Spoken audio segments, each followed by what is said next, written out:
بسم الله الرحمن الرحیم باب وقت المغرب د مغرب وقت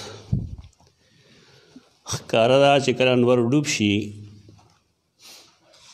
نو هغې سره دغه ټایم وي د روژې د ماتېدو او دغه ټایم وي د ماښام د مونځ د جواز ټایم داخل شوی دی. بعضې جنګونه خلک هسې بې فایدې کوي. رسول الله صلی الله علیه وسلم وروستو صحیح بخاري کې هم حدیث راځي چې کله ماښام بانګ وویلی شي نو رسول الله صلی الله علیه وسلم فرمایلي وو چې صلو قبل المغرب رکعتین، ماښام نه مخکې 2 رکعته لمونځ کوئ. 2 ځله یې وفرمایل، په 3م ځل یې وفرمایل لمن شاء، څوک چې غواړي د چا چې خوښه یې نو لیکي.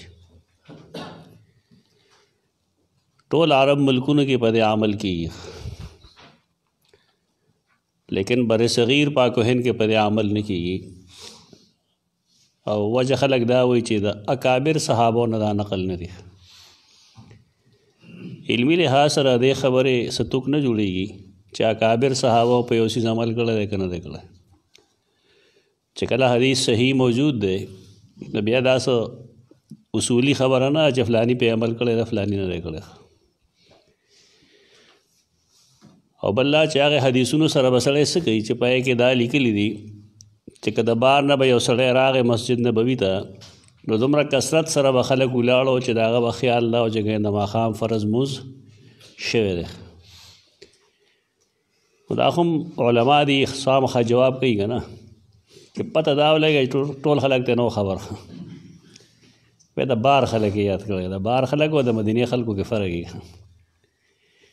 د بار خلک هغې ته اکثر و بیشتر دین کم رسیږي په مقابله د اهل مدینه کې چې هغه 24 غنټې مسلسل نبی کریم صلی الله علیه وسلم سره ناست دي. نو دې وجې نه هغې ته دین پوره معلوم وي. خبره دی کې دا چې که سړی یې کوي او که نه کوي ځان له مسله ده، خو دا قسمه خبرې دی نه کوي، دا رویه ټیک نه ده. عام حالاتو کې خلک دا وایي چې ټایم لګي، څومره لګي، او روژه کې بیا پته لګي چې څومره ټایم لګي. روژه ماتي کې خلک د پوره خوراک دپاره ټایم ورکوي، هلته ټایم لږ نه وي. او چې یو سنت پې ژوندی کوي چې وایي سنت دا دي، کله به دا وي نبي کریم صلی الله علیه وسلم نه دي کړي، د نه کړو ثبوت پکار دی. عدم ذکر ځان له خبر ده او ثبوت ځان له خبر ده.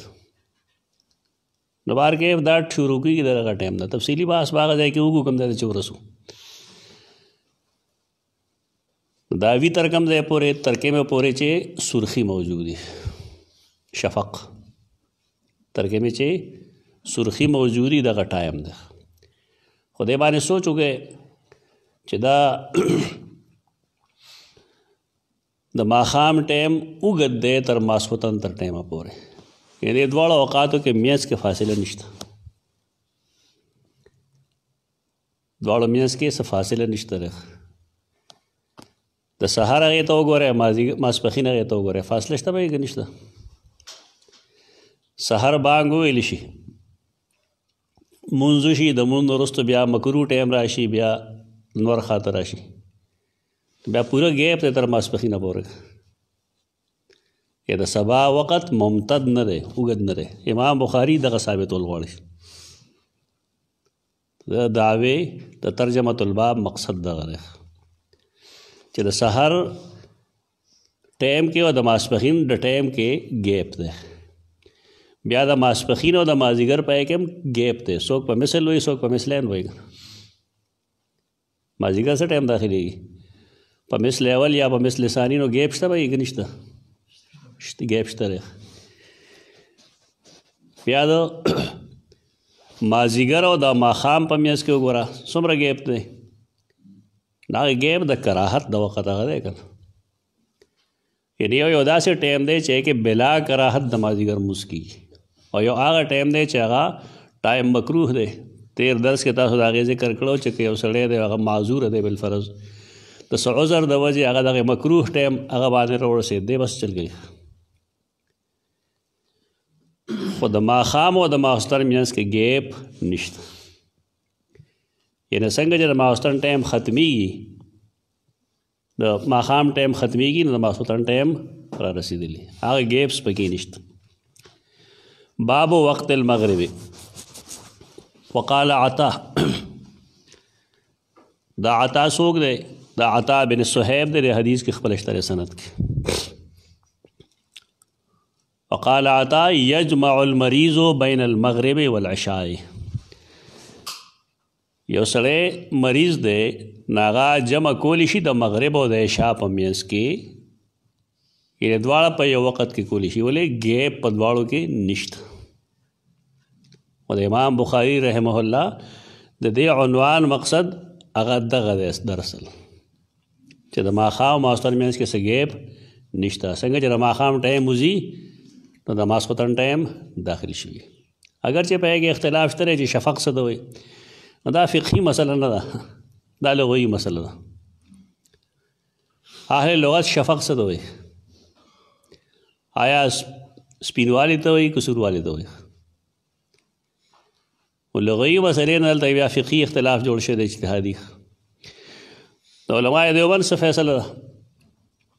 مفتی کفایت الله رحمه الله کفایت المفتی کې لیکلي دي چې 1:15 پاوه ټایم نه واخلې تر 1.5 غنټې پورې زیات نه زیات دا ګیپ پکار دی د ماښام او د ماخوستن په منځ کې. دا د ماښام ټایم تر څه پورې دی؟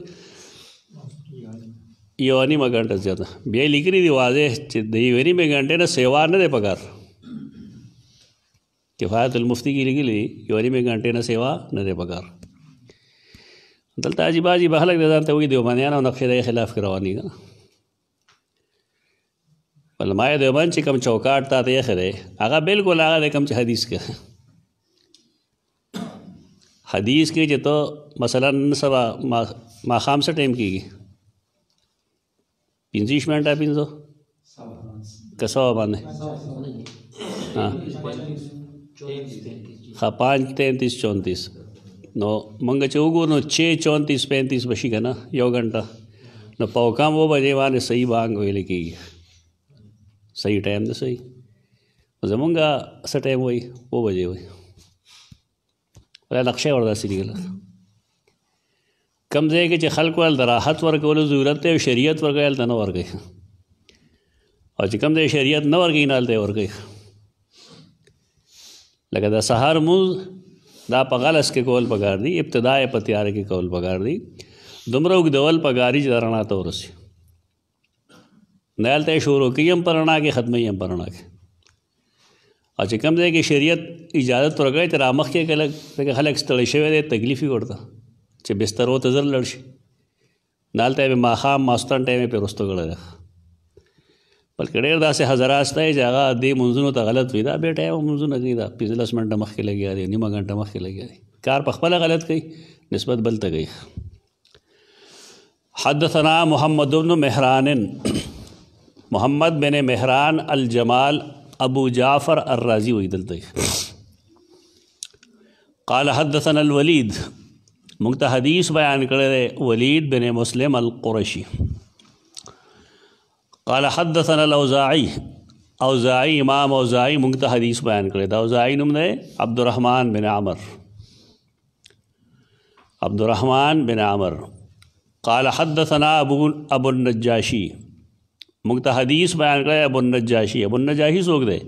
هو عطا ابن صہیب، دا عطا دی د صہیب زوی، او دا مولا دی. مولا مشترک لفظ دی، کله مونږ وایو دی معنی کارساز راځي، لکه انت مولانا چې کله مونږ الله ته وایو نو ته زمونږ کارساز یې.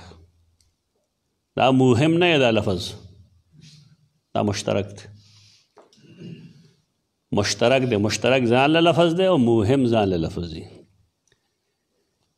کله چې سیدنا علی ته مولا وایي چې من کنت مولاه فعلی مولا، دې باندې مال ته بحثونه هم کړي دي او یو دو جمعې ما باندې بحث هم کړی دی جمعې په ورځ. دا حدیث صحیح دی من کنت مولاه فعلی مولا، دا نه ضعیف دی نه موضوع دی، لیکن صاحب چې دې نه کم مطلب اخلي نه غلط دی. اخو د یو خاص فرقې تایید د پاره وایي او وضاحت سره ډېر ډھیټ دی که نه بې حیا. چې دی نه دی مطلب چې سردار، بلکې دی مطلب دی، دی مطلب دی، دی نه دی مطلب دی. د هغې پس منظر هم مونږ ښولی دی خلقو ته، کوم چې احادیثو کې راځي چې غزا له دې تلو، واپس چې راتلل نو ملګرو سره سورلی هم ختمې شوې وې او د هغې لباس او د خوراک څښاک سامان هم کم شوی و. سیدنا علي دې سره هغې ملګرو ته وغوښتل چې موږ له راکړه تکلیف دی موږ ته. هغه انکار وکړو چې تر کومې رسول الله صلی الله علیه وسلم اجازت نه کړي تر هغې پورې نشم درکولی، او خپل ځان له د هغې نه واغستل، د سر نه یې واغستل، وینځه یې واغسته، څاروي واغستل. دکه خبره چې خلک دا نه برداشت کوي، د حدیث کې دغه هم شته ورسره، من كنت مولا فعلی مولا، د دې نه ابتدا کې دغه خبرې دي. په هغې د صحابه کرامو خفګان پیدا شو چې د ځان دپاره ته اخلې، مونږ هم ستا ملګري یو، مونږ کې هم استحقاق شته دی، مونږ هم مستحق یو. بارکیف سیدنا علي دی په ځای پرېښودل، او چونکې نبی کریم صلی الله علیه وسلم حج د هغه لړ حج کې شرکت دپاره دلته چې کوم امیر مقرر کړی دی هغه هم د دې ملګرو هغه خپل اختیارات استعمال کړل، سورلی هم ورکړې، خوراک هم ورکړې، کپړې هم ورکړې. نبی کریم صلی الله علیه وسلم چې حج وکړو نو سیدنا علي ته فرمایل ته لړ شه، خپل فوج سره ځان ورسوه. غدیر د خم هلته کې بیا جمع شوي دي، ټول هلته کې یو ځای شو، مجاهدین هم راغله، دې غاړې دي ورسېدل. هلته کې صورتحال پته ولګېده چې د صحابه کرامو په آپس کې رنجش پیدا شوې ده، او د رنجش وجه معلومه شوه چې دغه ده. په دې وجه رسول الله صلی الله علیه وسلم دا یې څو کسان نه تپوس وکړو، نه یې خپل شکایت وکړو چې دا چلې کړی، دا چلې کړی، دا چلې کړی. د حالاتو په نزاکت نبی کریم صلی الله علیه وسلم پوه شو چې دا حالت ډېر نازک دی. د دې وجه نه د سیدنا علي خوبۍ بیانولې شروع کړل چې څه طریقې ما دا تلخي ختم شي. اصل یې نه روایت ته سره ګپ شپ روایت نه دی. تلخۍ دپاره رسول الله صلی الله علیه وسلم هغې ته وفرمایل چې د څومره برخه اخیستې ده دا کمه ده، د ده دې نه سیوا کېږي. هغې نه تپوس کوي چې ستا زړه کې ده نه خفګان شته، نه هغې وي چې او دروغجن خلک نه خفګان خو زموږ پیدا شوی ده. صحابه معصوم خو نه دي، کومه غلطي چې قرآن او حدیث کې لیکلې هغې نه څوک انکار نه کوي، کومه غلطي چې تاریخ کې لیکلې موږ هغه نه تسلیم وکړو. خلک د بحث په چل نه پوهېږي. مورخ او محدث کې فرق دی. مورخ بې بنیاده خبرې لیکي، محدث ناپ تول کې صحیح سند سره بیانوي. رسول الله صلی الله علیه وسلم هلته کې دا فرمایل چې من کنت مولاه فعلی مولاه، د چا چې زه دوست یم نو علي د هغه دوست دی. مطلب دا دی چې صحابه کرامو باندې اثر وشي او کوم خفګان پیدا شوی دی هغه خفګان ختم شي. ختم شو غدیر خم کې نور څه نه و، دکه خبره وه. صحابه کرامو بیا خپل رضامندي ښکاره کړې ده چې ټیک ده اوس چې په خبره باندې پوه شو. خو بار کې د خفګان وجې دغه دوه درې وي، خلکو ته را لرې کړي دي. نو دغلته کې مولا د دې معنا باندې نه دی چې رګندې دا ستاسو امیر وي. کوم خلک چې د حدیث نه استدلال دا کوي درست نه کوي، او کارساز په معنا هم نه دی، صرف مقصد دا دی چې سیدنا علي څنګه زما دوست دی داسې ستاسو دوست دی. نو یو مفهوم د مولا دغه دی، کله مولا هغه چاته وي چې هغه د بار نه راشي، د بل ملک نه راشي، مکه مکرمه کې د هغه څوک رشته دار نه وي، نو هغه ځان له په دې کې څوک مولا جوړ کړي، مالک نه وي، دا موالات دي، تعلقدار. ولکل جعلنا منکم موالیا چې قرآن مجید کوم ځای ذکر کوي هلته دکه مراد ده. میراث خبره چې وکړي قرآن نو بیا فرمایي ولکل جعلنا منکم موالیه، په تاسو کې د هر چا دغه شانتې موالی دي. نو د مولا یو دغه مفهوم دی، یو د مولا جدا مفهوم دی، دلته کې هغه مفهوم مطلب دی. هغه دا چې یو سړی د چا زرخرید غلام دی یا په غنیمت کې ورته ملو شوی دی، دا سړی هغه آزاد کی، آزاد کړی شوي غلام ته مولا وایي. نو مولا دی مشترک لفظ، دا کله د الله په معنی. زموږ استادو بس الله دې معاف کړي، اب عجیب عجیب خبرې کولې، تشیع ته مایل ما سره چې به خبرې کوې لږ احتیاط به کوو، بل چاته چې به خبرې کول بیا لږ یو ته یې آواز وکړو مولانا نه راغی، نو ورته یې ګوره چې ته زه تا ته مولانا وایم ته خفه کېږې نه، خوشحاله یې په هغې چې زه یم چې علي مولا، بیا په دې خفه کېږي. نو ما ورته چې ټیک ته علي مولا چې خو د په دې بنیاد باندې وایي چې زما کارساز دی، او زه چې مولانا وی د دوستۍ په معنی وی. نو ما دې تېره عرضه کې خلک پوهېږي که نه، مولانا دی چې مولانا وایي دوستۍ په معنی دی، علي ته چې مولا وایي نه په دې معنی نه وي. ها که څوک یې په دغې معنی وایي ټیک ده، که په دې معنی چې زمونږ دوست دی بلکل دوست دی، زمونږ سردار دی، صحابي دی، زمونږ د سرګل دی، د رسول الله صلی الله علیه وسلم زوم دی، د تره زوی دی، د سیده فاطمه خاوند دی، د سیدنا حسن حسین رضی الله عنهما والد محترم دی، ٹھیک ہے، اس شک نشته. لیکن مولا بمانے کارساز دا صرف او صرف یو الله دی. دا ابو النجاشی دے عطا بن صہیب، او دا مولا دے یعنی آزاد کړی شوی غلام دی د رافع بن خدیج رضی اللہ تعالیٰ عنہ. رافع بن خدیج د سیدنا معاویہ رضی اللہ تعالیٰ عنہ دور خلافت کے وفات شوی دی. ابن حبان لکھی دی الثقات کے 5 جلد کے صفحہ 203 کے چدا کم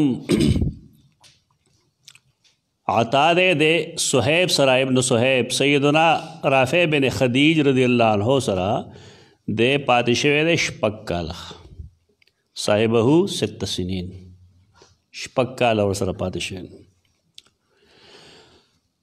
اگوی سمیتو رافع بن خدیج یقولو کننا نصلی المغرب مع النبی صلی اللہ علیہ وسلم، منگ بمنز کو دا نبی کریم صلی اللہ علیہ وسلم سرا فینصرف احدنا فینصرف نتبا احدنا پمنگ یوتن وَإِنَّهُ لَيُبْصِرُ مَوَاقِعَ نَبْلِهِ. مسند احمد حدیث دے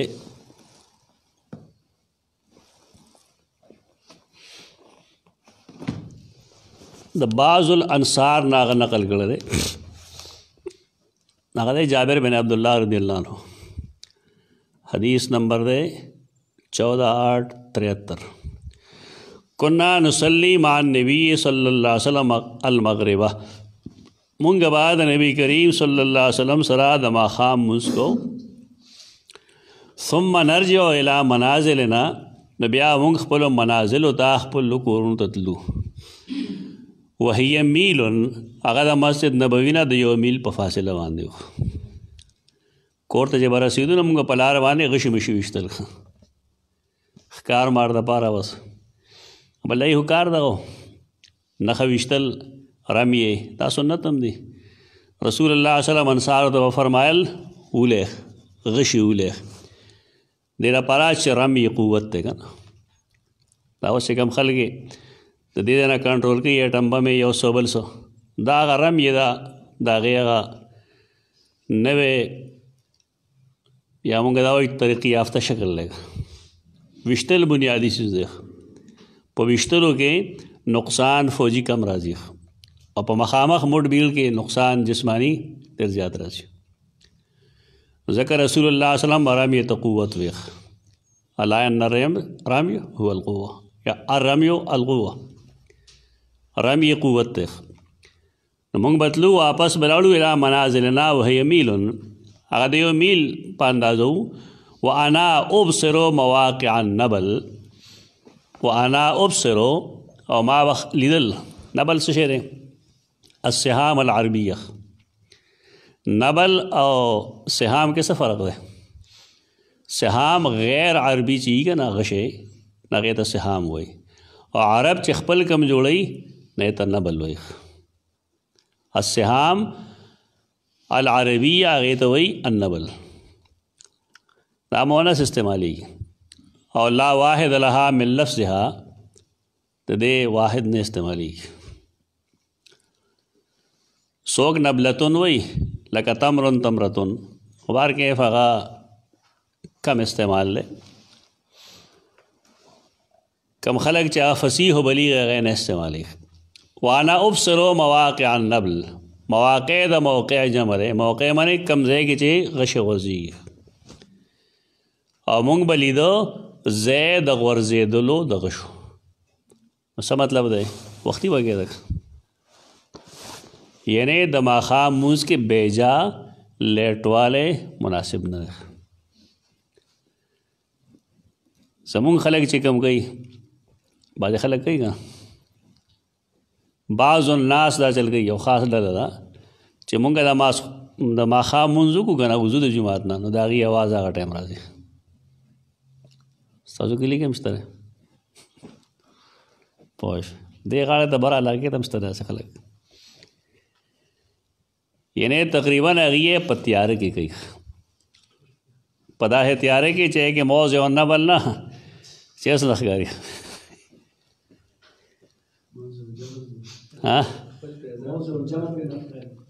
بس بیا موږ چې بار بار زور اچو چې د ټولو بدعاتو د ختمولو دپاره یو طریقه ده، هغه دا چې د دین هغه تعبیر وکړي کوم چې صحابه وکړی، اثر څه ختم شي.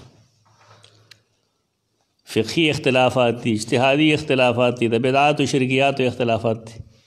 لنډ حل لري دی چې الله او رسول سویل دي، صحابه کرامو د هغې تعبیر څنګه کړی دی، بس هر څه ختم شي په دې.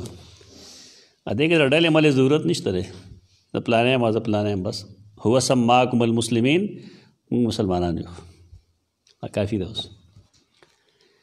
خو نن ټوله دنیا کې داسې موږ نه هم خلک تپوس کوي ته څه یو مسلمان یم، د نورو تقسیمونو کې مو نه نوځي، ته ضرورت نشته، فتنې دي ټوله. هر تحریک ابتدا کې چې راځي دا ډېر مزېدار وي، معاشرې د اصلاح لپاره ډېر ښه وي، خو کله دا خپل پیک ته ورسېږي دا فتنه شي بیا، هغې نه د ځان بچ کولو کوشش کوئ. نعوذ بالله من الفتن ما ظهر منها وما بطن. دا تعبیر چې وکړی شي دا کوم چې مونږ کوو، نو دې سره به خبره ډېره زیاته سمه شي، بلکل 100% به ټیک شي.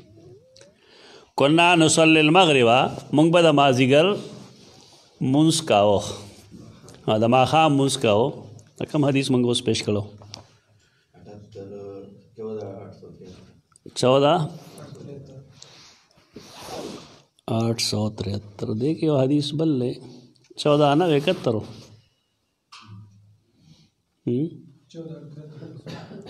8,9 ده 14,973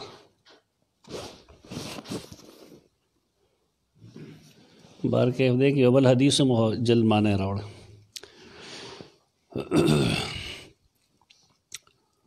فینصرف احدنا، یو کس په زموږ نه، یعنې هر یو کس چې به د مونځ سلام وګرځو روان به شو، خپل کور ته ورسېد. نو انه لیبصر مواقع نبله، یقینا د به خامخا لیده ځای د پرېوتو د غشي خپل.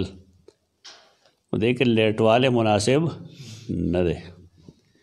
بهتر دا ده کوم چې صحابه کرامو په کومه طریقه باندې کول، او د نبی کریم صلی الله علیه وسلم هغه کنا نصلی المغرب مع النبی صلی الله علیه وسلم. او د ماښام په مونځ کې اس بیسا سستی مه کوئ، بس مخکې ټایم نه کوئ پای کې. حدثنا محمد بن بشار قال حدثنا محمد بن جعفر، محمد بن بشار ته بندار هم وایي که نه، محمد بن بشار بندار. قال حدثنا محمد بن جعفر قال حدثنا شعبة بن حجاج عن سعد بن إبراهيم عن محمد بن عمرو بن الحسن بن علي قال قدم دا حجاج ويما که حجاج ويما کدا د حی پیخ سره شي بالفرض حجاج نبي ودا جمع شي د الحاج. امام کرمانی دلته لیکلي دي صفحه 262 کې بضم الحاء جمعا للحاج. بعض خلقو دا داسې ویل دی چې د حی پیخ سره حجاج ویل دی. وفي بعضها بفتحها، او د صحیح بخاری په بعضو نسخو کې دا د حی زبر سره دی حجاج. او چې کله حجاج وایي نو هو ابن یوسف الثقفي بیا ورته مراد صحیح حجاج بن یوسف الثقفي والی العراق چې دا والیو د عراق وهذا اصح دا دویم قول صحیح دی دا حجاج ابن یوسف ته نه کې حجاج ابن یوسف نه کې حجاج وهذا صح ذکره مسلم فی صحیحه صحیح مسلم کې د حجاج سره بن یوسف ذکر دی قدم الحجاج ابن یوسف حالت کہ حدیث نمبر ہے 645 دا حوالہ میں دے دا پاردر کلدا چھ دے باندے حافظ ابن حجر تردید دے را دی لکل ہے او لکلی جدا غلط تیرا قول تصحیف دے تحریف دے تدنو میں اغسط دے نو دے ورد صحیح ہوئی سا سوال تا کدا دے دے وردم صحیح نہ ہوئی دے ہم حجاج تا صحیح نہ ہوئی دا هم دا مسلم صحیح مسلم حوالہ پیش کړه چې په کې دا حجاج دی او دا اصح دی کله کله ردو کی سړی بے ځای کنه دا خبره بے ځای رد کړه یعنی ابن حجر اسقلانی دلته رد کوي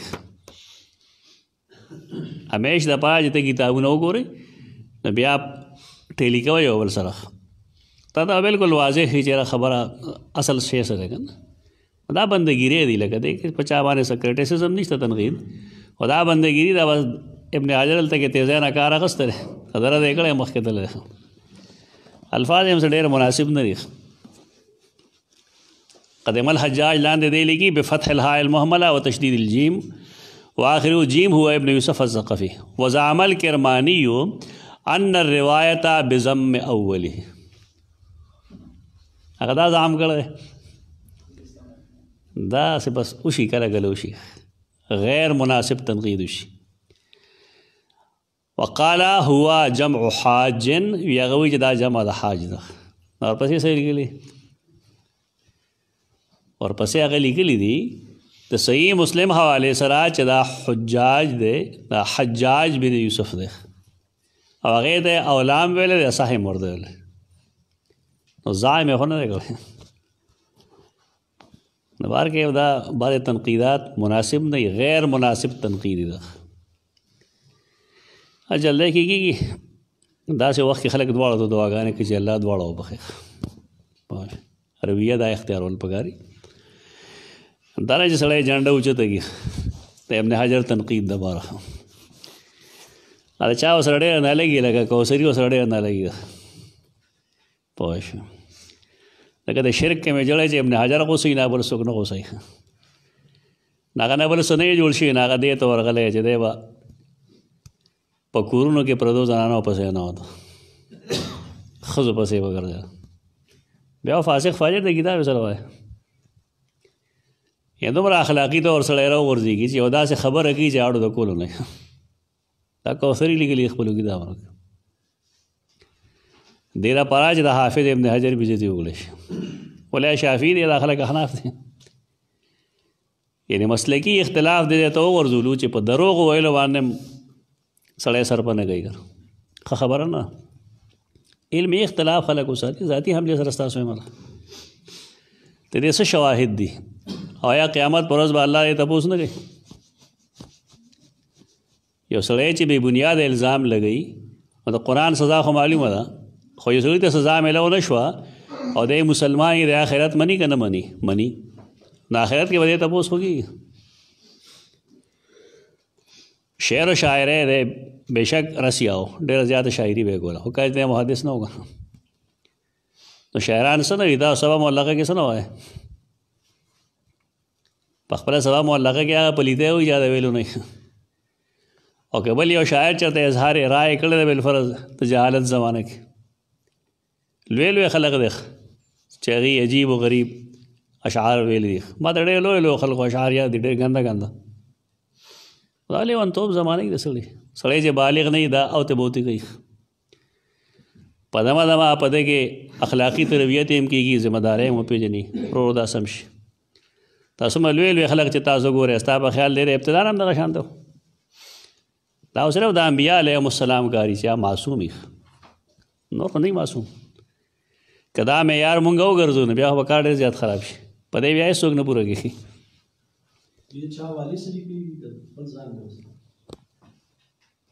حوالې موالې شته پکې حوالې پکې شته نو ما ته خو نه معلومه شاید هغوی ته معلومه ما ډېر تلاش کړی خو دا اصل کې دی قبوري دی که نه کوثري قبوري دی د علاقو کې چې کوم قبوریان دي نه بس هغه د پسې روان دي دنه یې شی جوړ کړی نور خو دې وسیلې د ذات بالکل قایل دی د سیدنا معاویه دشمن دی عبدالله ابن عباس ته کم کم نسبتونه کوي ما کتاب کې تذکره کړې ده باسوسونه نو په دې خو صرف دا کوي چې زما د بدعت دپاره جواز ګوري نو بس ټیک ده نور که هغه هر څه کوي نو کوي خو چې د بدعت دپاره جواز ګوري نو دې خلکو خوښي هغه علمي اختلاف نه دی دې خلکو ذاتي اختلاف علمي اختلاف کې دا څیزونه نه وي یو سړی دی هر څومره ګناهګار دی د خپل عمل به خپل رب له جواب ورکړي هر څومره نیک دی ما ته د هغې څه فایده ده د هغه نیکي د هغه په کار راځي زموږ دپاره خو اصول دا چې مونږ د یو سړي دلیل ته وګورو استدلال ته وګورو ګرفت ته وګورو چې څنګه دی د هغې مطابق به مطلب دا یا مونږ قبلو یا مونږ رد کوو خو دا طریقه نه ده بیا دروغو په بنیاد که دا خبره ثابت شي دا کوم وجه دی لیکلی بیا دی فاسق فاجر دی بیا د کتاب له ګوتې وړل نه دي پکار بیا پکار دی ټول علماء دیوبند په دې کتاب بیا نه لګي چې بھائی دا کتاب به سټوډنټ نه ګوري استاد به هم نه ګوري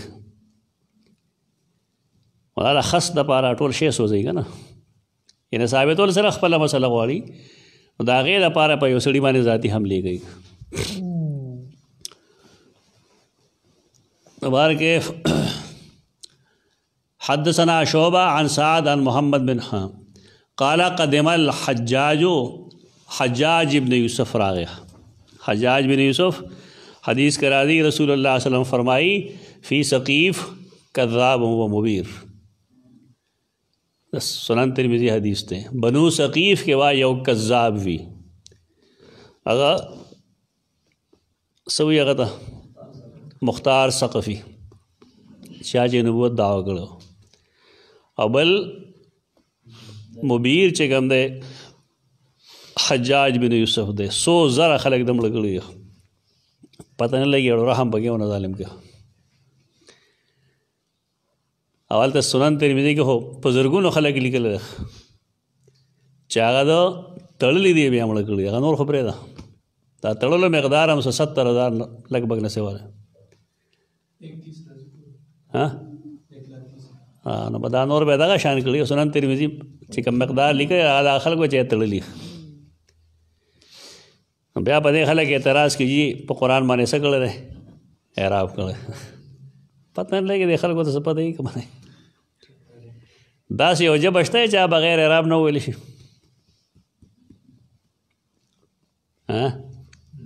انګریزي بغیر اعراب وویلی شي پتا چې کوم ته واول زوایې که دا څه شی دی اعراب نه بغیر خو ژبه نشي ویلی لیکل ځان له خبره ده په یو څیز باندې دا چې پښتو ته وایې ته وایې ډوډۍ نو تا ته په ډال څوک پېښ کوي بل دویم ډال درته زور کوي دا د خبرې شکل بدل کړي خبرې شکل دغه نه دی قرآن مجید باندې اعراب یعنی زیر زبر پیش چې موږ څه ته وایي اعراب دا خو سیدنا علی رضی الله تعالی عنہ هغه په وینا لګولې شوي دي لګون کې څوک علوم القرآن کې مالک لري معلوم کې سړی من هو هغه سړی چې هغه د نحو موجد دی نوم د ځای راغلی ابوالاسود دویلي دومره وه چې هغې به رنګونو استعمال کوه دیره به وه هغې کې به د رنګ استعمال بدل و لکه د زور دپاره بالفرض شنه دیره ده او د زیر دپاره سره دیره ده او د بل لپاره بل څه دیره ده بل لپاره بل څه دیره ده نو دا کړی دی سیدنا علی رضی الله تعالی عنہ خلیفہ راشد دی دی که د حجاج څه کمال دی دومره چې د حجاج په زمانه کې د موجوده شکل ته راغلی نو دا مو چې عرب یې کړی، عرب خو پخوا نه یې کې نازل شوی دی. اوس ډېر خلک لګیا دی په دې کتابونو لیکي چې دا حجاج بن یوسف ته دا نسبت غلط شوی دی چې دومره زره خلک قتل کړی دی. یعنې محدثین ګپ لګوي، مورخین هم ګپ لګوي. ولې دته دا یو سوال مخې درېخ چې بعد قرآن د موجوده اعراب سره به څه کوو، څه به کوو ورسره. دا خلک اشکال بدلی را بدلی. مونږ بل خوا لوړ شو بلې خبرې ته. بر صغیر پاک و هند ته پریس چې راغلی دی راوړونکي څوک وو؟ انګریز. دا څه وجه وه چې په هندوستان کې کتابونه مخکې چاپ شوي دي او عرب ملکونو کې وروسته چاپ شوي. د ابن تیمیه کتابونه دا ولې په هندوستان کې چاپ کېدل؟ د ابن قیم کتابونه ولې چاپ کېدل؟ تفسیر کتابونه ولې چاپ کېدل؟ دلته کې د هغې وجه دا وه چې دلته کې کاغذ هم او دلته کې پریس هم و د انګریز حکومت. هلته کې دا څیزونه نه وو. خو عجیب و غریب خلک دی عرب که هغې چاته د دې چپایي اجازت نه ورکوه. د هغې د یو فتنه ښکارېده ځکه هغه علمي لحاظ سره ډېر وروستو پاتې شو. نن هم چې ته هلته کې کوم لوی محدث ګورې هغه د عربو نه وي، هغه د بهر نه راغلي. دا حقایق دي. مدینه یونیورسټي کې ته وګوره، مکې یونیورسټو کې وګوره، هر ځای کې چې ګورې لوی سړی چې څومره وي محقق هغه به د عربو نه وي، هغه غیر عربي. دا مرض دی کې پخوا نه موجود و. دی به لیکل او لوستل د خپل شان خلاف ګڼل. دا سوال کوي خلک منکرین حدیث کا چې دا جی امام بخاری امام مسلم دا ټول د بار دی او دا خو د دین خلاف چې کوم دی او سازش دی د فارسیانو. وایي دا څه وایي ته د عربو مزاج نه دی کتلی، عربو لیکل نه ورتلل. ولې دا هغې د خپل شان خلاف ګڼل، ځان له به سیکرټري ساته. هغې به په خپل اولاد باندې قتلونه کول، غارتونه یې به کول، جنګونه یې به کول. د دې وجه نه لټریچر لحاظ سره د علم لحاظ سره خلک وروستو پاتې شوي دي. دا جدا ده چې الله رب العزت هغې له ځای داسې ورکړی دی چې هغې تقوا او الهیت ډېر زیات انسان کې پیدا کېږي. د هغې څه اثر وایي ورنه نور علمي لحاظ سره خو ډېر کمزوری خلک دی. د دې دور حاضر د ټول نه لوی محدث څوک و؟ ناصر الدین. هغه کوم ځای و؟ یې سره الباني وایي خلک. دا الباني یې دی.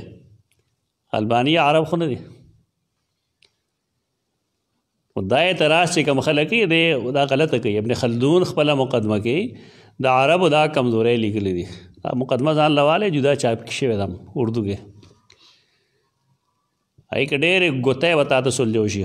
هغه دا سوال پورته کړی چې دا څه وجه ده چې محدثین یا مفسرین یا نحویان صرفیان اکثر و بیشتر دا قریش نه دي بلکې دا د بار خلک دی. دا یې دک بنیادي وجه ده. نو بار کې حجاج بن یوسف دا ښه سړی نه و. صحابه کرام به شمېره شهیدان کړي، تابعینو خو هسې اندازه نشته.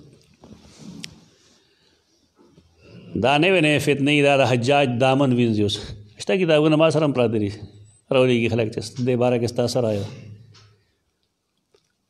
موږ ته نور دومره مصیبتونه پراته دي چې دې اذان له وخت غواړي پوره شپېته او یا کاله غواړي.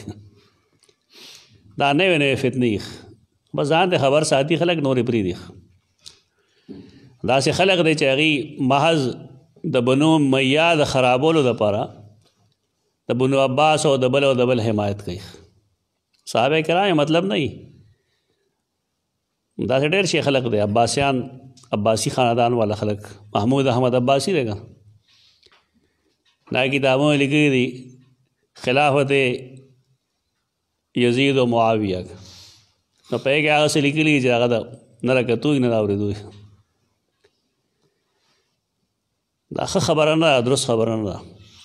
بیا دا خلک دلته کې سیدو شریف ته هم راغلي وو، دلته پاتې شوی دی محمود احمد عباسي د کالج کې پاتې شوی. دلته کې هم دا ذهن والا خلک پیدا کړی. دا بیا ورو ورو رسي رستو انکار حدیث ته. دا خلک د یو پلاننګ لاندې کار کوي. موږ خو پلاننګ باندې نه پوهېږو نه، موږ بس یو ځای کې وډه زور کو خبره ختمه شي.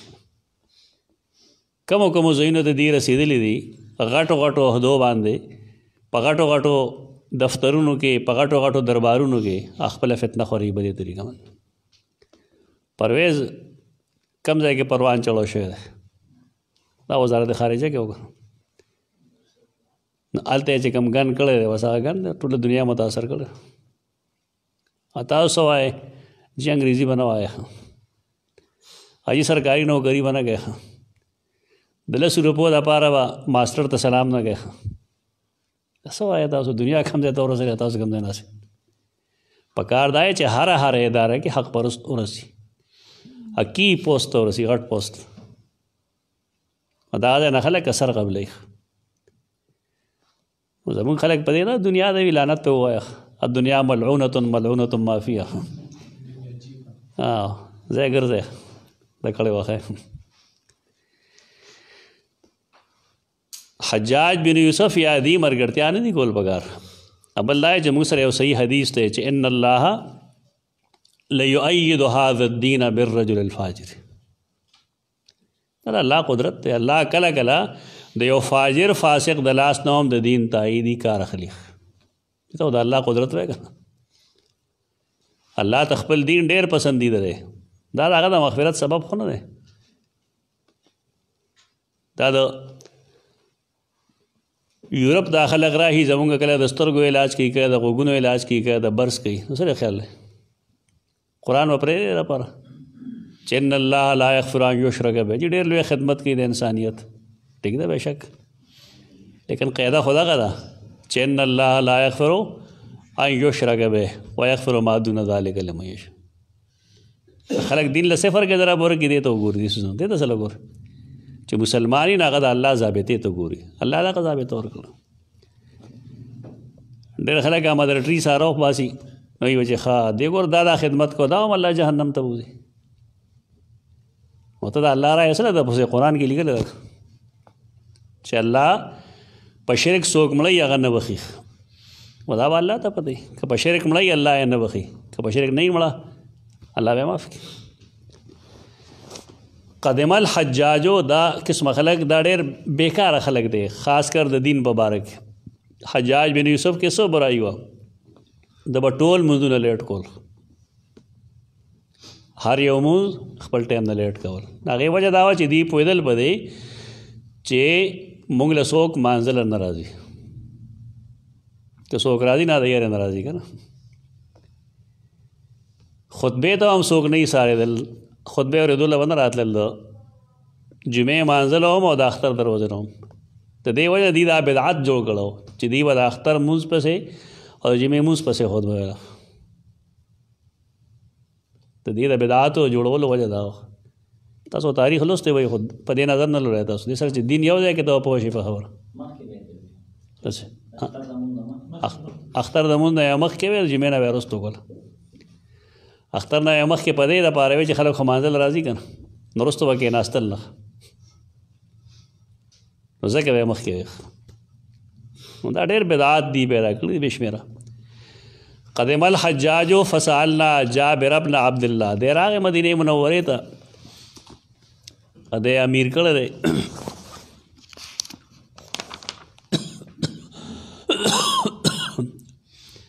امره عبد الملک علی الحرمین وما معهما.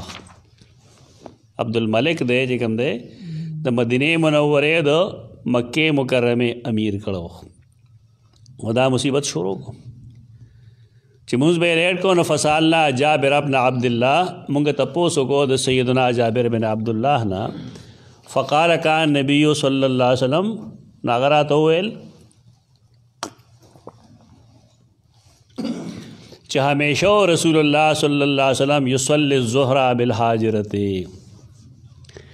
د ماسپښین مونځ به یې په حاجره کې کو، غرمه کې به یې کو. چې ټایم داخل نه نو څنګه بیا مونځ کېږي؟ د حدیث مخکې هم تېر شوی دی. اصل کې د حاجرې خو یو هغه ټایم دی چې نور لا تندي ته نه را رسېدلی. دویم دا چې نور د تندي نه به وړي، دا دواړه غرمه ده. خو مطلب دا چې د ماسپښین مونځ به حاجره کې کو. حاجره هغې ټایم ته په دې باندې وایي چې خلک د دنیا کاروبار د قیلولې دپاره پرېږدي. قیلوله به هغې د ماسپښین د مانځه نه مخکې کوله، وروسته به یې نه کوله. نو دې ځکه حاجره او حجیره وایي.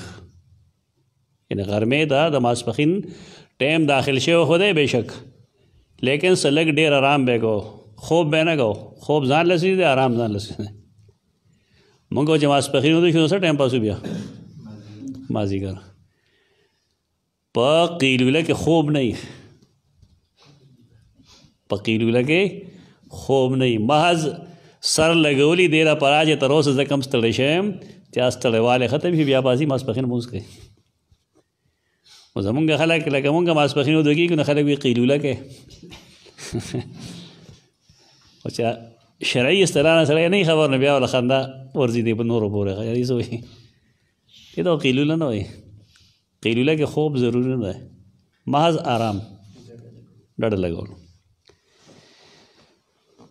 دې ته حاجره یا حجیره په دې وایي چې مونږ به د ماسپښین لمونځ کوو بالحاجرتې، بالکل په غرمه کې نه دی مراد، د غرمې غرمه کې، والعصر او د مازدیګر لمونځ به مونږ کوو، والشمس نقیه په داسې حال کې چې نور به بالکل تر و تازه او صاف به و، مخکې تا ویلي تیز به و.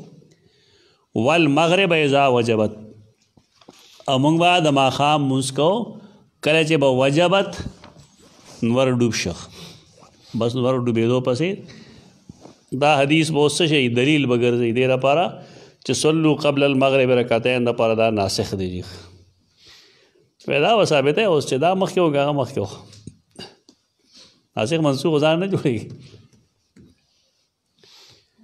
بل دا چې دا څومره ټایم دی 2 رکعاته ټایم 2 رکعاتو ټایم دی پکې اصولي طور خبره ده چې کله ټایم داخلي شي نو آیا دا څه فرض دي، دا واجب دي که دا سنت دي چې سړي دی اودس کړي، دې ته به څه وایي ته سار ټایم څه وخت داخلېږي نن سبا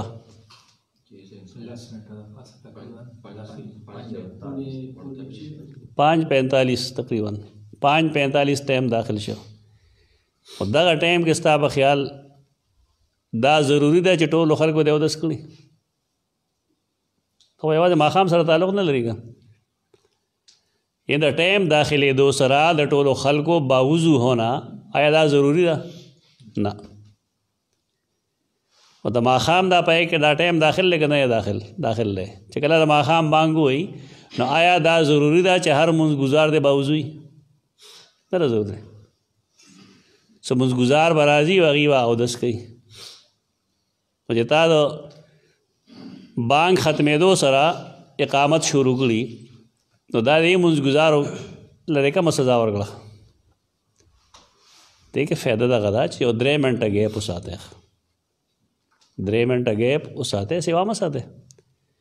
او 3 منټه کې سړی 2 رکعاته کولم شي که باوضو وي، او که بې اودسه وي نو په 3 منټه کې دی اودس هم کولی شي. په دې ما تاسو ته خبره کړې وه لاهور کې په دې جګړه وه د ملګرو چې دې سره به څه کوو، ما یې ګور راچل چې دا حدیث خو صحیح دی، صلو قبل المغرب رکعتین صحیح حدیث دی او مستحب په دې دي چې نبی کریم صلی الله علیه وسلم اجازت ورکړی لمن شاء ویلي دي او د هغه په ژوند کې هم د دې ثبوت شته چې صحابه کرام به دا کثرت سره کوو. بعضې حدیثو کې دا راځي چې څنګه به بانګ وویلی شو نو موږ به په تلوار باندې د سواري مخې ته ودرېدو، یعنې ستنو مخې ته به د ودرېدو موږ کوشش کوو چې ستنې مخې ته ودرېږو چې که څوک زموږ مخکې ځي راځي چې مسله نه جوړېږي. نه کولی سفرز خو نه دي، لیکن دا معلومه شوه چې څه ګیپ پکار دی د اذان او د اقامت په منځ کې. نو که هغه ټایم کې بالفرض یو سړی پوه شي دلته کې دي ګیپ ساتي نو 2 رکعاته دې وکړي، او که پوه شي چې ګیپ نه ساتي نو بس نه دی کوي.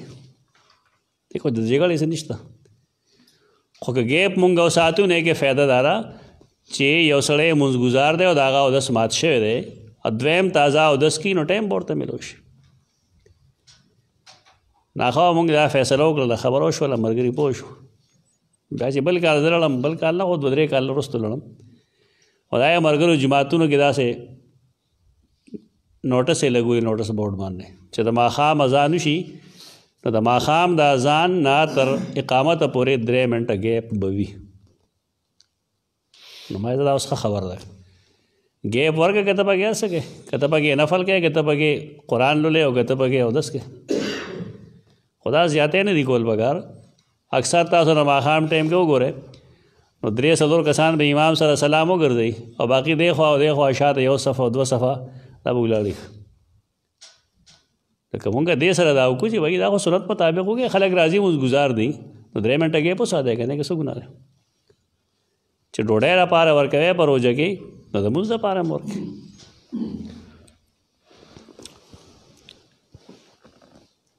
والمغرب اذا وجبت والعشاء احيانا واحيانا او ماسختن به مونږ به کو احيانا واحيانا لري څه مطلب ده دیکھے یو 2 الفاظ مضمر دی اغا الفاظ په صحیح مسلم کې لګلې دي والعشاء احيانا کله کله هم دا موږ مخکې کو او احیانا او کله کله به دا موږ وروسته کو. څه معلومه شوه دی نه وروسته وضاحت کېږي دی. اذا رآهم اجتمعوا عجلا دا وضاحت دی نه چې کله به رسول الله صلی الله علیه وسلم ملګرو ته وکتل چې ټول راغلي دي نو عجلا بیا به مخکې وګو تلوار به وکړه. وَإِذَا رَآهُمْ أَبْطَأُوا أَخَّرَ او چې کله به ولیدل چې ملګري ډېر نه راغلي نو مونځ به لیټ ټایم کې کو. خدا زموږ زمانه کې نه کېږي. ها نن سبا خو هر امیر یې که نه هغه نه قارون جوړ شوی دی پوه شوې او دا امامان صاحبان هم ډېر کمزوري دي بیچارهګان پوه شوې. پکار دا چې تاسو دې ته صفا ووایئ چې زه نیم راغلی نو 15 منټه به ما ته انتظار کوئ. مطلب چې ټایم پوره شي نو بس حاجي صاحب به یو ځای ټوخی شروع کړي بل په بل ځای ټوخی شروع کړي. دا خلاف سنت کارو لګوي. یو سړی ستاسو امام دی ټول عمر لګیا دی نو که هغه بالفرض میاشت کې یو ورځ یو 2 منټه لیټ راغی نو څه لوش خو دا اصل کې څه پیسې ورکړي یا پیسې د پیسو برابر نه وي. افسوس ورشي سره لګ ټول چم گاوند کې تو وګوره نو چې کوم خلک امام له بالفرض پیسې ورکړي څومره وي 10,000 روپۍ میاشي 10,000 څومره ظلم دی که کله کله وایي خلک چې امام له تاسو په میاشت کې 15,000 ورکوئ او اداکاران له د 1 غنټې چې کوم دی 2 لکه ورکوئ او دا به څه پیدا کوئ اداکاران به پیدا کېږي. اصل کې امامان چونکې دیله خلک عوض ورکوي دا غي عوض په بدل باندې تنخواه په بنیاد باندې خلک دا سختۍ کوي. امام له پکار دی چې ورته واضح ووایي چې دغه مسله دغه ده او که نه تاسو دغې ته نه ګورئ نو زه پکې نه یم ټول یې تړو که چې نه کوله کار به سم شي. ما خپله کړی خپل جماعت کې دا شي زه بالکل فکس ټایم باندې راځم خو که را نه شم نو 15 منټه هېڅوک نه شي ودرېدی. که زما زوی هم په مسجد کې ناست دی دی هم نه شي ودرېدی مخکې که زما ورور جماعت کې هم به نه ودرېږي. قاعده جوړه کړه د د امام یو حیثیت دی یو ویلي وی ده. ستا په خیال ده 1978 نه دلته لګیا یم مفت خدمت کوم قرآن خیم حدیث خیم امامتی کوم نکاحونه تړم بالکل مفت زما څه حق نشته. دا د الله فضل دی زما یو مقتدي په ما نشي ثابتولی چې هغه ماله چېرته یو کپ چای راوړي بالکل څوک نشي ثابتولی. اشفاق دلته پاتې شو ته پته وي پیسه خو لرې خبره چې پیسه یې مال راکړي دا چې څوک نه اخلي نه هغه دا خبره کولی شي چې څوک اخلي نه د قوم مزاج دغه دی خو 10 روپۍ ورکړي بیا یې ما ټوله فتوا ځان ته اړوي پردی میراث ځان پسې په 10 روپۍ وروړي. دا ډېر ګنده قوم دی دې لحاظ سره یعنې امامتي خو لویه مرتبه ده اته وسیله له څومره پیسې ورکړي دا څومره ظلم دی. د امام صاحب 2 بچي دي بالفرض یو یې ښځه ده نو ستا په خیال په 10,000 روپۍ کار کېږي 6,000 روپۍ یو کس راته وایي ما بس امامتي پرېږدم وایي نن 20 تاریخ دی وایي ما لیله نه راکړي وایي ښځه راته وایي چې دا هر څه پرېږده چې د دې اړیکه هم صحیح خبره ده. دا خو زموږ حکومتونه د بېغیرت حکومتونه دي. د امام تنخواه به ده قاضي الاقضى القضات چیف جسټس برابر و د سیدنا عمر په دور کې د چیف جسټس چې کومه تنخواه ده او د جماعت د امامت اختیار یې مغی ته ولته اختیار ورکړه دی له دا خلک دی بیا وړې په وړو کې پکار دی چې وشي که نه سلیکشن دا خو مصیبت هم دی که دا چې د امامت هغه عہده ده چې دې لپاره سرټیفیکیټ څه شی دی یو ښه اواز ګیټۍ ښکاره کېدل غټ پټ کې او داسې یو سړی چې هغه هر چا ته لکۍ ترنګولی شي دا خو ظلم دی دغه که دې لپاره وګوري چې بھائی دا سړی په قرآن څومره پوهه دی په حدیث څومره پوهه دی او د ټول نه بړ کر تقوا څومره ده کریکټر یې زموږ علما لوز دي اولې هر څه چې کوي بس زموږ امام دی دا غټه عہده په کار دی چې دې لپاره دغه څیزونه اختیار کړی شي کار به سمي بل دا چې ټریننګ بریننګ هم نشته که هلته مدرسې نه فارغ شي هلته امام شي نو چې راشي نو څه به وایي عبدالسلام قتلونه کړي وو لکه تا ته چا وایي چې قتلونه کړو د الله د رسول په منبر ناست او دروغ وایي د خلکو مخکې دروغ وایي دا خو ډېر لوی ظلم دی ظلم انتها ده او ته به ورته وایي خلک یعنې هېڅ شی ورته نه معلوم چې حالات څه شی شوی دی بل څوک به را په مخه کړي په دې لپاره چې په معاشره کې خپل مقام ځان له پیدا کړي مقام په دې پیدا کړي چې په غټو غټو خلکو تنقید وکړي هغه هم بې بنیاده وکړه هغې کې دین نه مطلب و تدریب هم نشته دی هېڅ نشته دی بس نه سرټیفیکیټ شته دی بس یو ښه چیرې پالش چا سړی که نه ښه والی شي بس هغه ته چې کوم دی ملاویږي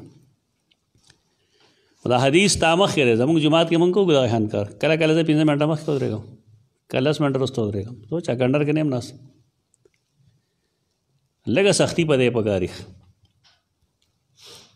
که ما سره شوي دي داسې چې زه خلک به زه به لږ لیټ راغله داسې بد به کتل شروع نو ما ورته ښکاره وویل چې دا بد به د هغه څوک ګوري چې د هغې د کور نه مونږ کره تور غوندې راځي د چا د کور نه چې ما کره یو دانه نه راځي که په هغه تکلیف ته نو ځي دی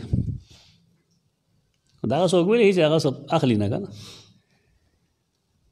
دغه سختۍ کړي دي ما د هغې د وایي دا شی دی ته راغله دا کول پکار دی امام دا یو مستقل عہده ده امامت ډېر مستقل کار دی ډېر مشکل کار دی لیکن سنت طریقه دغه ده چې سړی دا اړوان دی رستو کولی شي دلته به خلک څه وایي دا ټایم د څه له مقرر کړی دا ټایم الله او رسول نه دی مقرر کړی 6 بجې مونځ 4 بجې مونځ جنازې له به خلک راشي یا لار تنګوي بالفرض یا په پوله خلک رواني خلک ډېري یو ځای نه بچو ټایم پوره دی جي بل به مې ټایم پوره دی خلک را روان دی لکه پرېږدي دا پارم جنازه کې دا چغې مه وهئ جنازه به د مړي د وارث په وینا کولی شي چې کله هغه وي ودرېږه ودرېږي به چې در کومې هغه اجازت نه وي کړی هېڅ چا ته د وینا ضرورت نشته دا زموږ خلک ښیي نه دا خبرې دا خول پکار دي څوک ورته وي جنازه مه کوه ستا ثواب وشو ولې په اراده باندې مبني ده دا خبرې پرېږده فتوې سره لګیا ده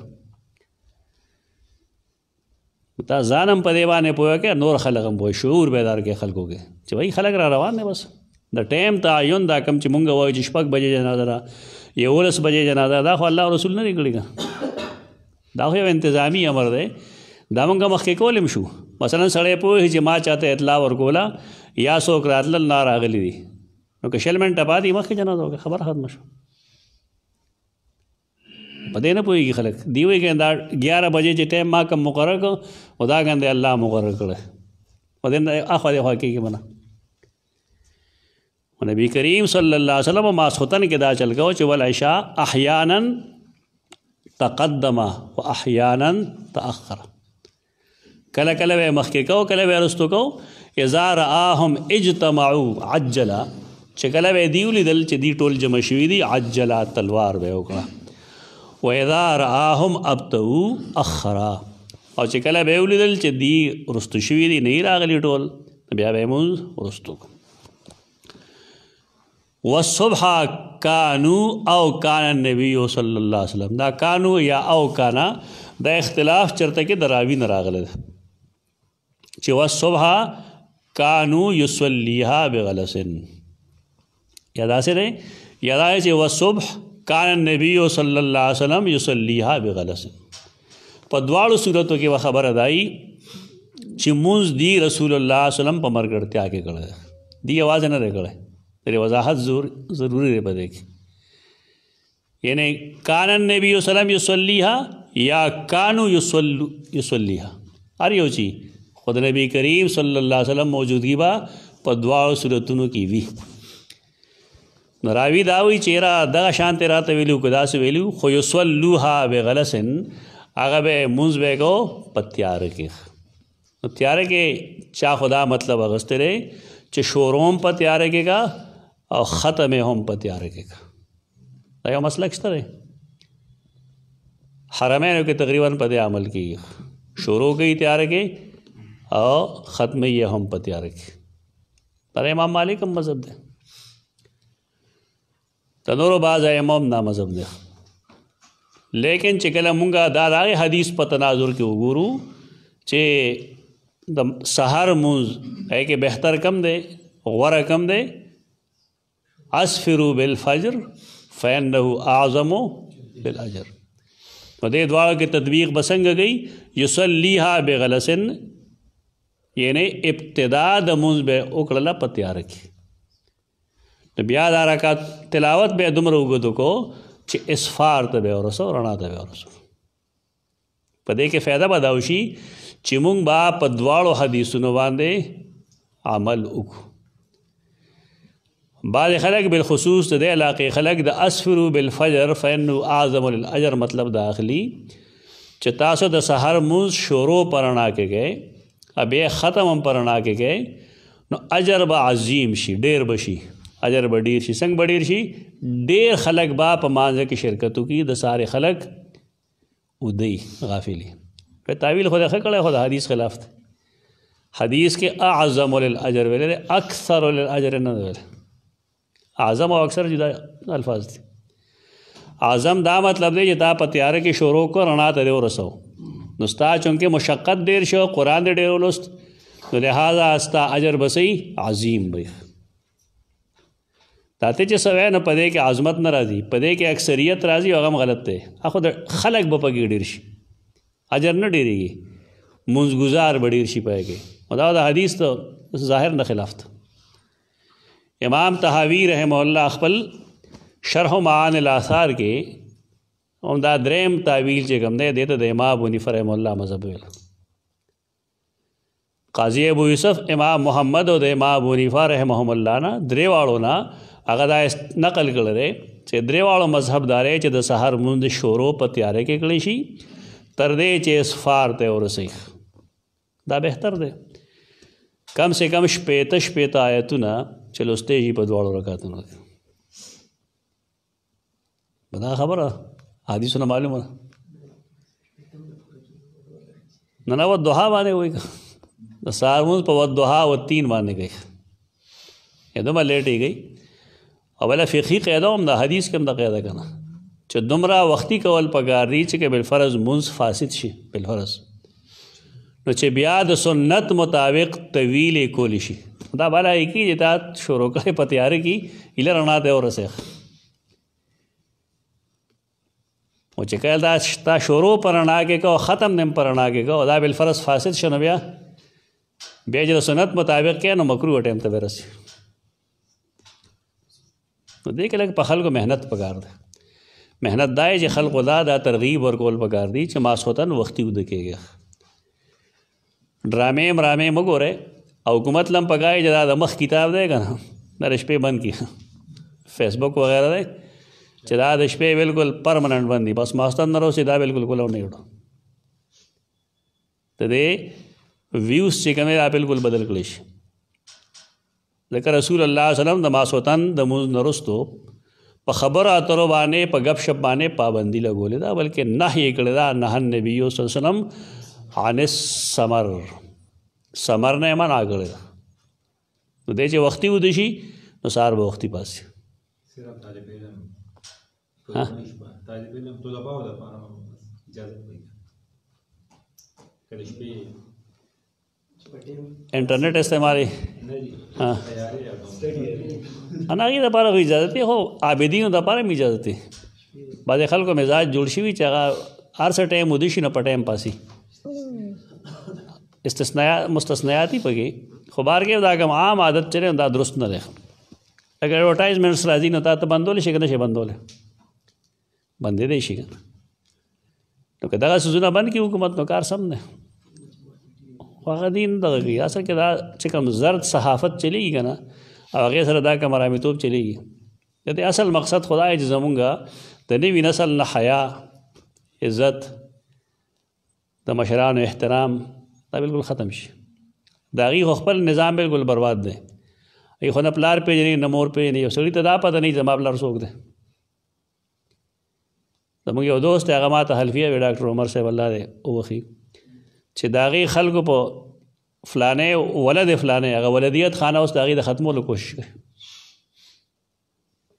یعنې ثنا خانه ده که نه د یې د ختمولو کوشش کوي اوس هغې ولې دومره هغې کې ناجایز بچي پیدا شو دا هم په دې څیز پیدا کېږي دا ډېر لوی ګند دی نهایت لوی ګند دی دوداري تلوار ده حدثنا المکی بن ابراهیم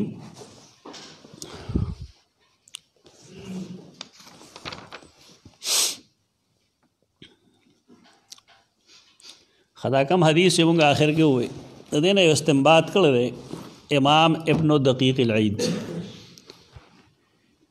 لوی لوی علماء سړی عقل خوځېږي چې پاګره وه دې خلکو ته د خپل کتاب او د رسول الله صلی الله علیه وسلم د احادیثو کم فهم ورکړی دی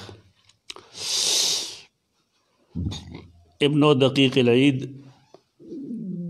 احکام الاحکام د دې جلد اول کې صفحه 136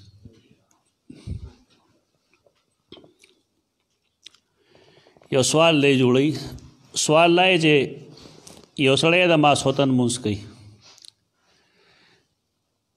او د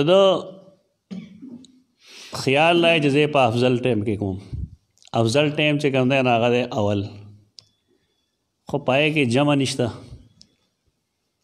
جماعت نشته دی به یوازې مونځ کوي نو آیا دا غوره ده چې دی اول وخت کې وکړي او ځان لی وکړي او که نه داسې وکړي چې دی د جماعت کم ټایم مقرر دی اگر چې هغه لږ لیټ دی یعنی اول وخت نه دی د هغې لږ وروستو ټایم دی نو دی د اول وخت کې دا ځان له وکړي او که نه کم جماعت چې تاخیر سره کېږي هغې سره وکړي افضل د لپاره کومه ده دا فقهي سوال د پیدا کړی په دې سوال کې وزن په دې شته دی چې وروستو محدثینو لکه ابن حجر هم دا قول د نقل کړی دا لوی سړی دی ابن دقیق العید ډېر لوی سړی دی ډېره ښه نکته یې ویلې ده والاقرب عندي ان التاخیر لصلاة الجماعت افضل یو سړی چې ځان له لمونځ وکړي نو اگر که هغه اول وخت کې کوي نو ټیکه دی خو د هغې فضیلت د حاصل کو لیکن د جمع چې کوم د 60 فایده ده هغه ته حاصل نه شوه که ماسوتن ټایم خاص یې اوږد دی ماسوتن ټایم اوږد دی نو په ځای د دې چې دی په اول وخت کې ځان له وکړي صرف یو اجر وګټي ښه دا ده چې دی جماعت ته ایثار شي نو هغه جماعت کې بعد 27 درجې یا 60 درجې د ته فضیلت حاصل شي والاقرب عندي ان التاخیر لصلاة الجماعت افضل وهذا الحديث يدل عليه دا کوم حدیث چې اب تو او دا روایت دا د دې دلیل دی رسول الله صلی الله علیه وسلم په اول وخت کې مونځ کولی ځان لکه نه شو کولی کولی به شو ابتدا یې ولې کوله د دې دپاره چې جماعت راشي د جماعت اگر که وروستو ټایم کې دی هغه افضل دی د هغې فرادا یا د وحدان لمونځ نه وهذا الحديث يدل عليه لقوله وإذا أبتوا أخر فأخر لأجل الجماعت رسول الله صلی اللہ علیہ وسلم منځ وروستو کو د جماعت د وجې مع امکان التقدیم اگرچې مخکې کولی شو ځان لی کولی شو لیکن د منځګزارو د ډېرولو دپاره دا کار وکړو بیا نور وجې خولی دي خو کوم استدلال چې د دې بنیادي کړی نه دقه دی حدثنا المکی بن ابراهیم قال حدثنا یزید بن ابی عبید عن سلمہ دا سلمہ بن اکوع دی که نه ساده صحابي ډېر منډې تړلې وهونکی قال كنا نصلي مع النبي صلی اللہ علیہ وسلم المغرب اذا توارت بالحجاب. مونږ به مونځ کو د ماښام مونږ به مونځ کو د نبی کریم صلی الله علیه وسلم سره د ماښام اذا توارت بالحجاب تر کله چې وا د پټ شو په پرده کې. نور پرده کې نه پټېږي، مونږ ډوب شو که نه، ډوب شو چې کله به نور ډوب شو. قرآن کې یو ځای حتی توارت بالحجاب لیکلی دی. نو خلک دا معنی راواخلي هلته کې وږي سلیمان علیه السلام اسونه وکړه نه، نو ویې فرمایل دا چې کوم دی ویې ځغلوی، هغه یې چې وځغلول نو حتی توارت بالحجاب. مخکې انور ذکر نشته دی، هلته خلک معنی وکړي تر دې پورې چې انور ډوب شو په پرده کې، انور پرېوت، لکه انور خو مخکې ذکر نه شو. نو بیا یې چې ردو علی دا واپس راولی، چې واپس یې راوستو متفقه مسحم بالسوق والعناق ټول یې حلال کړل. دا یو عام تفسیر دی خلک یې کوي، موږ دا معنی نه کوو د دې. د هغې وجه دا را چې دا اسونه چې کوم دا د بیت المال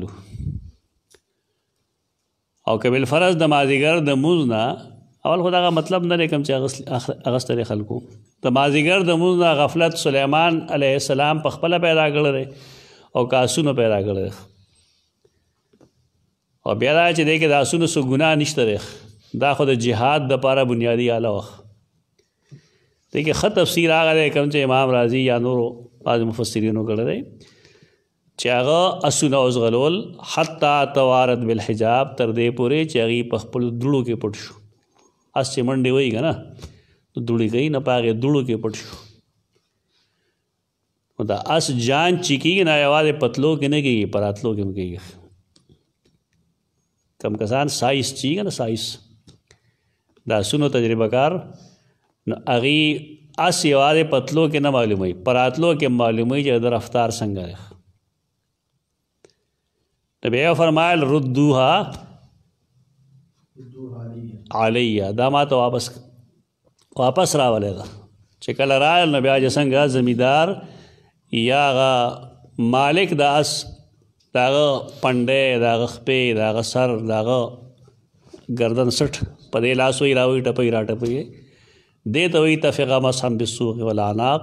د هغې سوق او عناق یې تپل وهل شروع کړل، یعنې خوشحاله و په ایمان دی. آیت خو دغه مطلب ده، هغه خو حلال کړی نه دی. دا بعضې خلک وایي غلط تفسیر کوي، درست نه کوي. زمونږ استادان دغې تفسیر له ترجیح ورکوي، دا ښه دی.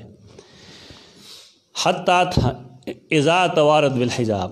حدثنا آدم قال حدثنا شعبہ بن حجاج قال حدثنا عمرو بن دینار قال سمعت جابر بن زید عن ابن عباس قال صلی النبی صلی اللہ علیہ وسلم 7 جميعا و 8 جميعا. کله کله داسې هم شوي چې رسول الله صلی الله علیه وسلم دوه منځونه یو ځای کړي دي. 7 جميعا 9 رکعتونه یې کړي دي په یو ځای باندې، 3 د ماښام او 4 د ماسخوتن. 9 رکعت شو. نو کله کله به دا جمع بین الصلاتین کوله و 8 جميعا، او کله کله اته په یو ځای کړي دي، اته صحیح د ماسپښین او مازدیګر. حدیث دغه مطلب دی. دی کې تنګ نظري نه ده پکار، یعنی څه عذر موجود دی نه بېشک په دې د عمل وکړی شي. که سړی بغیر د عذر نه کوي عمر کې د یو ځل وکړي، ځکه چې رسول الله صلی الله علیه وسلم یو ځل داسې شوي دي چې هغه جمع بین الصلاتین وکړل، نو بغیر مطر ولا عذر، نه بارانو نه عذر، خو یو ځل خبره کړه. زموږ خلک ورته بډې ووایي که نه پوه شئ.